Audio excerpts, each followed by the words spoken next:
Hello, Wine World. Today I have a special guest with me, Michelle of Scott and Cellars. We're going to be discussing 4 wines that we believe are best for summer and barbecues. So, Michelle, thank you again for joining me today. I have 2 questions to start off our interview. How did you get into All right. the wine industry, and what do you love most about wine? Awesome. Well, thanks, Amy. I'm so glad to be here with you today and with your crew to get to know you guys. And I really appreciate you taking the time to get to know the Scout and Cellar wines that we'll be going through today. So I got into the wine industry almost 2 years ago. And so it's kind of a funny path because most of my career, I was always in some sort of corporate sales role. So I worked in the hotel industry doing events. And then living in the San Francisco area, it's very easy to get into technology. And so I did. And over the course of those 10 years in the corporate world, I loved what I did. However, the lifestyle of living in corporate sales wasn't actually going to fit with my personal goals of wanting to start a family and actually raise my kids. Traveling a lot, very long days just wasn't working for me. So after I had my daughter, I went on a search to find something that I could do in the kind of pockets of my day while I was full time with my daughter. And I came across an opportunity in the wine industry with Scout and Cellar wines. And wine had always been a part of my life. My girlfriends and I, we were always that group that kind of got together and tried different wines. We were always very much wine explorers. And so it allowed me to kind of combine my hobby of enjoying wine, learning about wine, and a way for me to continue my professional development, kind of going into achieving my personal goals of being full-time with my kids. So here I am almost 2 years later. And I guess what I like most about wine is just how many options there are. So being a wine explorer, there's always something new to try. It's never ending. You're always learning. And even just, even if you're more of what I call a wine loyalist, say you are very loyal to Cabernets, like there are so many Cabernets that you can still try. And so I think it allows people to really, I guess, continue to learn in a really kind of fun way that really brings together family and friends. I guess I love the whole background of what wine enables, I guess, people to do. I think I love wine because it is something I'm always learning. I always want to taste new wine regions. And I think it really brings my family together. I think that wine is just, not only is it delicious, but it's like a lifelong learning type of, not hobby, but it's just my passion. I love wine, and I'm so happy for you for joining today. We're going to get going, and we're going to get started with the 4 wines that we have. We have a Gewurztraminer, a Pinot Gris, Pinot Noir, and a Bobal. We're going to taste them. We're going to have light discussion about it, and I hope you guys enjoy and sip along with us. Okay, so this Gewurztraminer. Oh, 1 second. My little paper fell. Okay, so I'm going to call this wine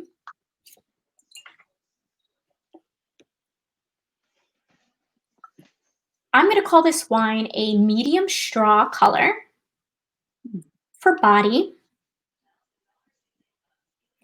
I'm going to say medium minus on the nose.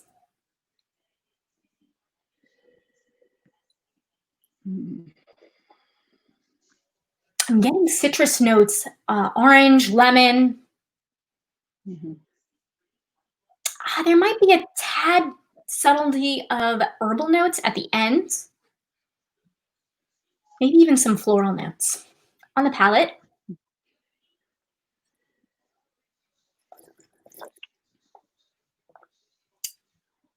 Wow. Now, that tastes delicious. I'm glad. There's crisp acidity, zingy. It's lively. It's vivid. I think that Acidity is it's so well balanced that I would call it medium plus acidity.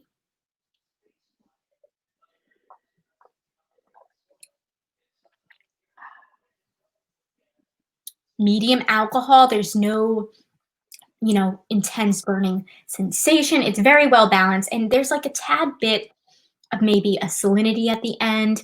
I would say medium finish, sweetness, off dry, no tannins. Yeah, out. It's very well done. One thing to make sure when you have your wine at home is serving it at the right temperature. So I did have Hmm. this Gewurztraminer in for 3 hours. And then right before serving, I had it out for 30 minutes. And right before tasting, I did around like 15 minutes to let it reach some type of room temperature, off room temperature, Hmm. on the cooler side. I What do you think of this one, Michelle? Definitely. You actually said some really great, like you pointed on a couple really great things when it comes to like um just like the balance of it. So we have probably, oh my goodness, we're always adding so many labels, but all of the wines that we offer are probably like I'd say maybe 95% of our labels are all our own personal labels with Scout and Cellar. And so what we do is we source our grapes from around the world and we bring them in, and then we either work with winemakers at the winery or we do so at our kind of home base here in the States, to make wines. I bring that up because this label, the Gewurztraminer in particular, I don't know if you're going to share it here, Mm, is our Conte de la Terre yeah. label. And the whole premise around this particular label is kind of a way to honor, there you go, honor kind of the old school, the old world way of winemaking. So it's very, not that that's not the case with any of our other labels, but this is kind of like our love letter label to those who grew grapes the way it used to be back in the day. So very much about like purity of craft, like really listening to like the terroir of where the wine comes from. So, um, oh, It comes from the Willamette Valley in Oregon. mhm, And I always like to yeah. read the back of the label. Sometimes they give this little story. So, Oh Conte de yeah. la Terre, as it translates to Tale of the Earth, Conte de la Terre is a collection of delicious wines that express our commitment and passion for authentic, clean crafted winemaking. And 13% alcohol by volume, which I'm Mhm, telling you, Wine World does not feel like it. That's how well balanced it is. mhm. If Oh, I were yeah. to if you like wine, a white wine like Torontes, then this wine would be for you. It's got the crisp acidity, it's got that citrusy notes. Um, that's what I would compare this to. Mm, Cheers. I want my glasses of cheers. water. Since we can't cheers in person, right? Right? Definitely. Next, we have a Pinot Gris. Now, Pinot Gris is also from the Willamette Valley, and Mhm. this color is unlike any other color I've seen before. I'm gonna call this a deep golden with a tint of orange in it. It may have been skin fermented. I am used to what we saw with the Gewurztraminer, but this Pinot Gris is just a stunning color. So, as I said before, deep gold with maybe a tint of orange. On the nose, I'm sorry, for body, jumping ahead of myself. For body, light bodied Oh, wow. on the nose. Wow. Again, citrusy. I get more orange. I think Ooh. maybe even like nectarine. Mhm. At the end, there's like a tropical note of like pineapple. And knowing this grape, I know there's minerality to it. Mhm. Maybe maybe a Feel little. like you taste it more. Yeah. All right. So I'm gonna taste on the palate.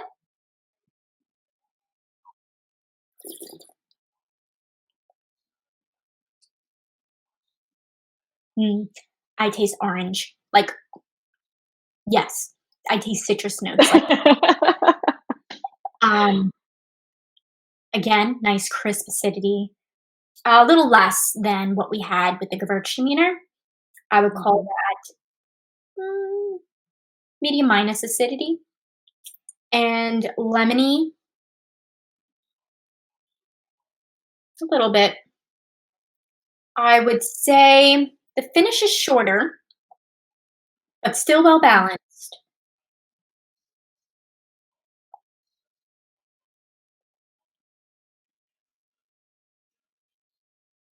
It has a little, I know it's weird for this grape, but there's a little bit of peppery at the end. So the alcohol might be a little bit higher than what I believe it will be. In fact, Mhm. let's share the bottle. Yeah. So this is a 2018 vintage, the Resident Pinot Gris. Mhm. So And it's a 14% alcohol. okay, so that's where Mhm. that end finish, little burning sensation, but still well balanced because I'm serving it at the right temperature. Uh, Mhm. but wow, very different. I'm very impressed with it. Um, I would call this off dry, low tannins.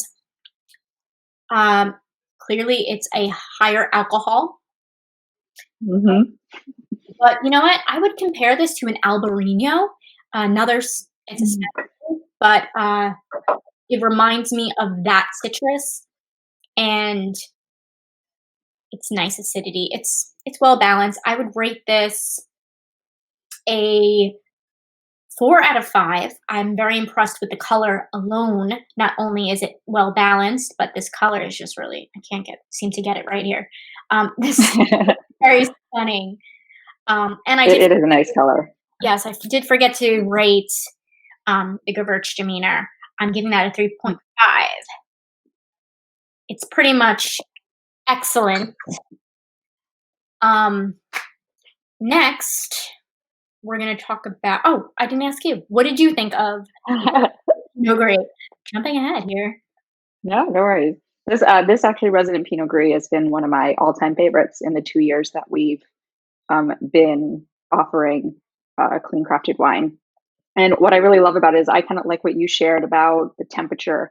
I like to drink it on the warmer side itself. So I put it in the fridge, same thing for a couple, usually about 3 hours, and then I take it out and I let it sit for probably at least 30 minutes, sometimes 45, to just bring it back down. Because I really feel like I feel like it just opens up the aromas and the flavor profiles that are in here. So it's interesting you brought up the kind of off dry portion, because one of the things that we do at Scout and Cellar is we uh, test actually the residual sugar level of all of our wines, and we actually post it on each of the wines on our website, which is really great for people who are looking to monitor their kind of sugar intake, and because a lot of times that information is not available easily for those that need to uh, have that information. So this one in particular, the whole bottle is zero point 0.6 grams of residual sugar for the whole bottle. So very, very dry in that sense, which you picked up on. So that was great. Yay. Yay. Okay, that's wonderful. And lastly, what would you did we rate this one for you? Did I rate this one? Yes. Well, it's my favorite of all time. So I'd probably, if it's a 5 rating, Yeah. it's my 5, literally, of the 100 plus wines we've ever had in the 2 years. So Wonderful. Well, I'm really yeah. happy that you shared this one with me because really I just really love this color. That's really what's drawing me to it.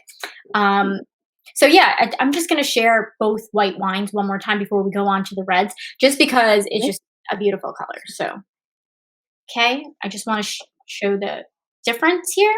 So this Oh, is yeah. the Gewurztraminer, and this is the Pinot Gris. Okay. And then I'll show the bottles while we're at it. Yeah, Oh, switch it up perfect so teamwork. they're matching. All right, Woohoo! awesome. Scout The turning is fun. I know, right? All right. Let's move on to the red. We're gonna start with the Pinot Noir. Perfect.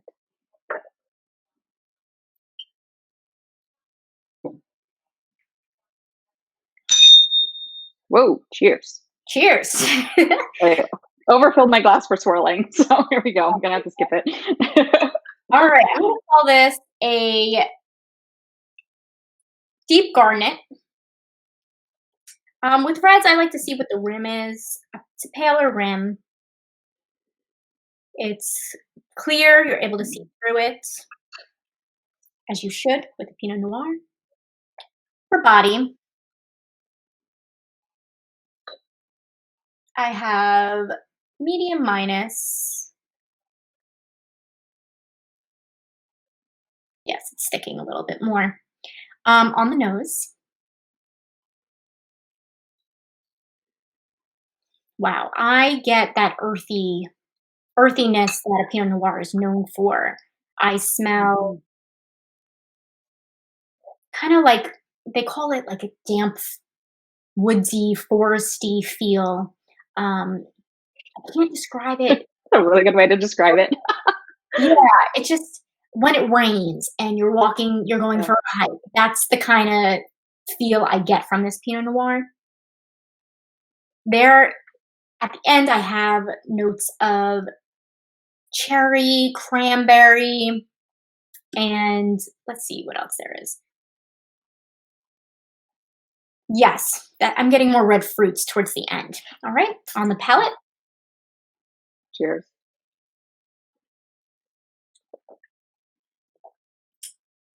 welcoming tannins to my mouth. Mhm. Red fruit forward. Short finish.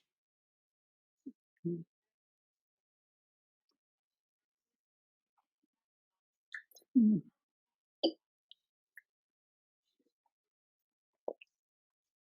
I want to say the alcohol is higher than I think it would be. I'm gonna call maybe like 12.5, but overall, it's again off dry wine. Um, due to its fruity character, you might believe it's a little bit more sweeter, but to me, it's off dry.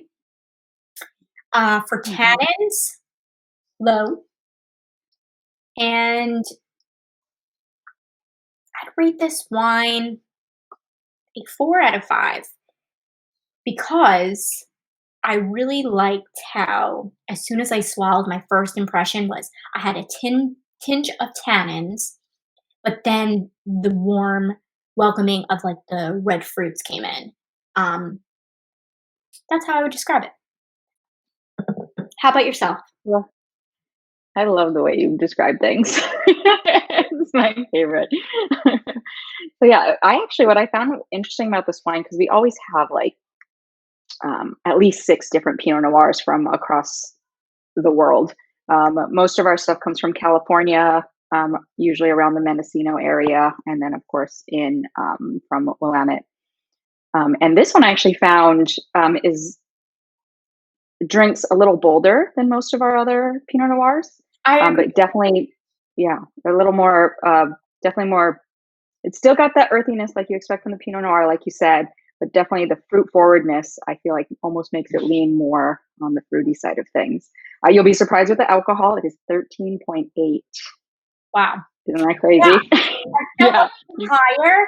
I Uh-huh. have to expect that. I just watched a documentary about Spain and how they're combating the income, like not the income, the outcome of global warming.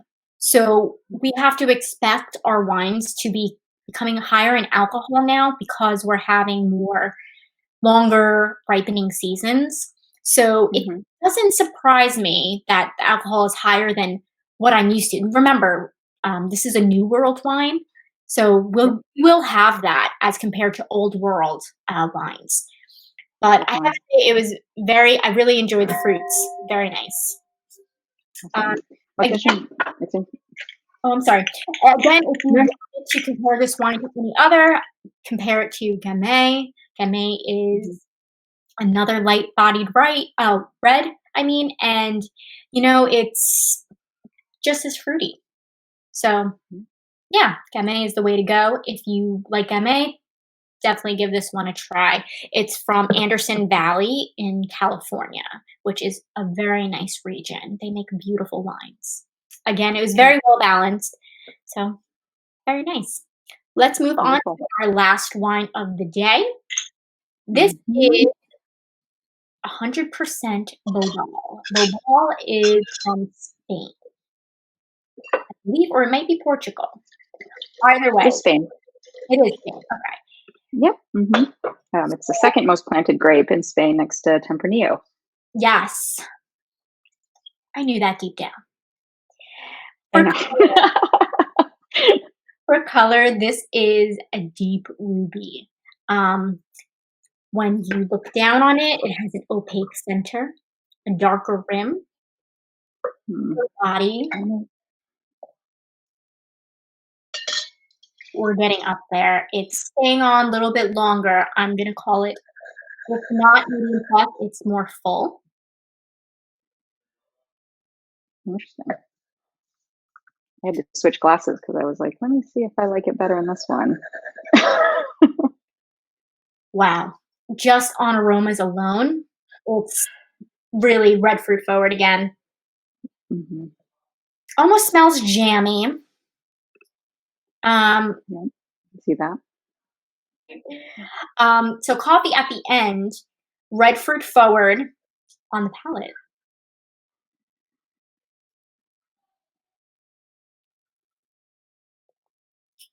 Mm, nice tannins again.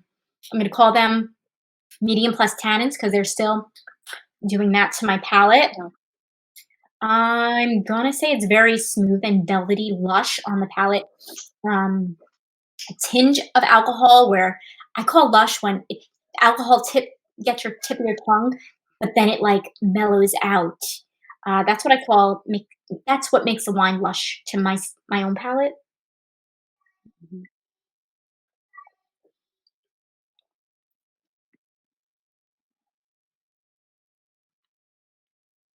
I'm gonna say medium alcohol. Maybe it's. I know it's from a warmer region, so I want to call this alcohol medium plus, so maybe 12.5, 13. Uh, yeah, it's just really delicious. Medium medium acidity. It's so smooth. It's so hard to tell wine, but it's there. It's not the predominant part of this wine at all. It's more fruit forward. You feel the burning sensation of alcohol, but the acidity isn't what it isn't there as much as I thought it would be. Um, so I'm very pleased. It's very well rounded, well balanced, beautiful color. I would definitely rate this a 4 out of 5. I was very impressed with its balancedness. I'm making up words, Balance, yeah. but um, I do the same thing. what about you, Nicole? What do you think of this Bobal? It's funny. I've always been a Spanish wine drinker. After college, I spent 5 weeks in Madrid, and I think that was I guess when you drink the varietal where it comes from, it just feels extra special, right? And so whenever I drink any of our Spanish reds, I just feel that kind of connection to that time, if you will. And so I really like how like just drinkable it is, right? Like it's kind of everyday, like it's light enough for kind of just drinking on its own, but I still think would do all right with many food pairings, especially Yeah, during the summer this is season. definitely a drinkable wine. I would use anytime, really. It doesn't have to be for like. You know what? I would just drink this wine by myself. That's what it comes down to. Yeah. I was very. I don't even know if I would share this with my family because I'm really enjoying it myself. Um, Oh, I'm so glad. alcohol is 13%, Yeah, you were right on. and yes, I love when that So good. happens. Yes, that's one of the things. I'm able to nail the alcohol level lately. I'm not so good with residual numbers of sugar yet, but Hmm. for alcohol, I'm getting really close to getting it correct most of the time. But this is Okay. Oso Pardo, Yeah. and this is also from California. Again, this is it's definitely a California. I would enjoy. I mean, I'm used to drinking acidic wines. That's why I was going on and on about the acidity, because compared to the Pinot Noir, Mhm. I know there's acidity there. And this, Yeah, definitely. I couldn't describe it because it was just so good. Oh, This thank one you. really made me speechless. I know I was fumbling over my words a lot. So uh, Well, because it's from Spain. You said it was from California. I'm so excited. it was a very well done tasting. We tasted 4 wines. Once again, Wine World.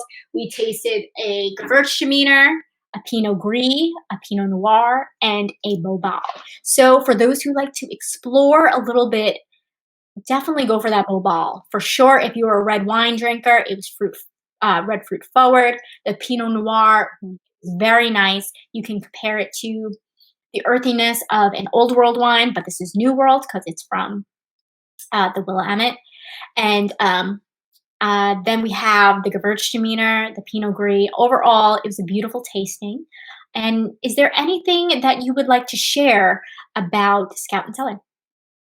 Yeah, I think one of the things that a lot of folks always ask about us is kind of what makes you different, right, than other wines, right? Yeah. Like, why would I choose to drink Scout and Cellar wine other than maybe liking a varietal or liking a region that some of the wines come from? And so, what makes us unique is we are the only wine company that offers clean crafted wines.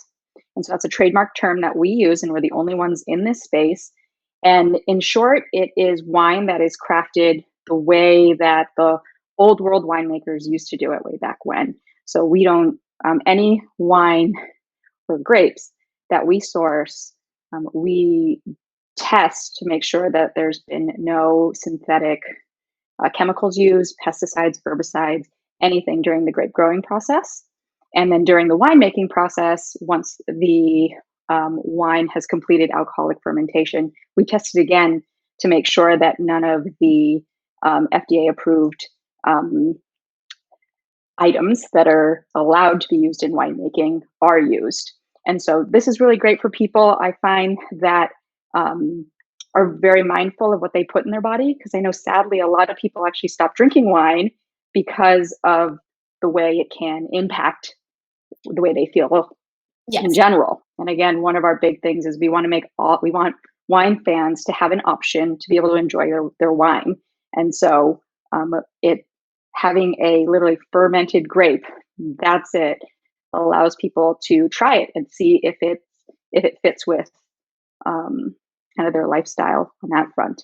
So we're the only company in the whole world that double lab tests to make sure it is just fermented grapes in the bottle. That's actually why you see a lot of most of our wines being super high alcohol, because we allow the grapes their natural time Right. to kind of become the grape that they become what they're supposed to be, right? And so we allow a lot of those residual sugars to just kind of live and become alcohol. And that's why you see very low residual sugars with our wines and kind of on the higher side of alcohol. I think the highest one I've seen is 14.5%. And Wow. I only could drink like 1.5 glasses of that. And I was like, I need to call it a day on these. But I um, I understand. right? Yeah. I mean, So yeah. I'm not used to such higher alcohol content wines, but Hmm. not only are these wines, I love that they're clean crafted wines. That's really nice. I like that it's that sense. But I really love most about it how well balanced these wines are. Um, Hmm. they're very impressive wines for those who want to explore outside of what you normally buy. I really recommend these wines for you. I know Michelle has a Hmm. website you can use, and I'm going to be sharing that link. And for these wines that we tasted today on my profile in my links, I will be adding each individual wine that we tasted today so you can make your own comparison to our video here today. And it's all a learning experience and exploring new wine. So, Michelle, I want to end with thanking you again for joining Oh, special as my special guest here. Thank you so much for these wines. I really did enjoy them, and I can't wait to share them with family. with the exception of that Awesome. Bobal. I think I might keep that one to myself. Yeah, don't share that one. Um, I don't share the Pinot Gris, so I understand. yeah, yeah. All right. Well, have a great day, and I look Thank you so much, forward to Amy. sharing your links and information. Awesome. Thank you. Bye.